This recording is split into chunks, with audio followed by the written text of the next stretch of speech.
Is it implied that poor people, lower income people, have lower morals, are less moral people than other people? So if you're poor, if you make less money, if you're closer to the poverty line, that by default you're not as moral of a person as the middle class and the upper class.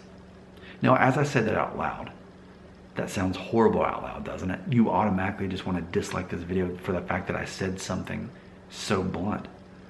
But the problem is, I think it is definitely something that is implied. Now, I personally do not believe that people who make less money are morally bankrupt compared to everybody else. But I think in America, when we look at our own prison system, it would imply that that's the case. Who's getting arrested? Who's ending up in prison? People who typically are lower income.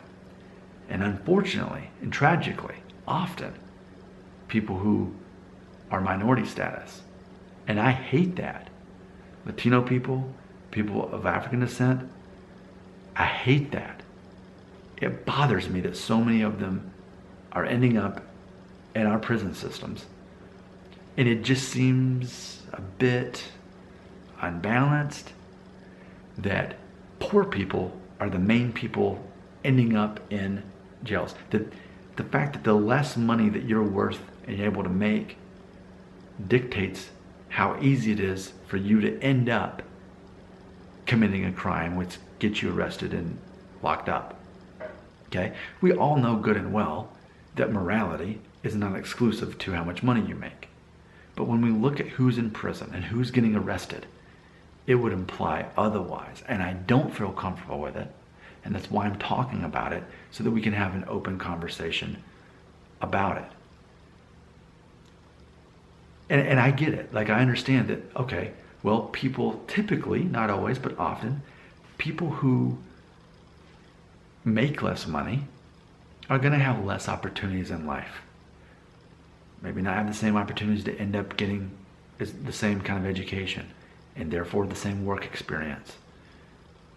Like, I totally understand that. So therefore, it's easier and more likely for them to break the law in order to somehow supplement making a living. Totally understand that concept, even going back to more of a biblical concept that if you're starving and your children are starving, would you not steal a loaf of bread for your child, kind of concept. So people who make less money and typically have less access to as much education and maybe work experience earlier on in life, they're more likely to end up committing a crime in which they're going to be caught for. Of course, that's the thing. People who are in the middle class and the higher class, they're still committing crimes, but in theory, they're not committing the crimes that will cause them to end up in prison. Going back to the opening statement of this video, though, isn't it a weird thought that it's almost implied that people who make less money don't have the same morals, the same moral compass as people who make more money, as if morality was connected to money? This is a very challenging thing for me to even say out loud. I feel wrong even saying it out loud because I don't agree with it. I don't want to believe it's true, but I can't deny it either. So help me sort this out right here in the comments.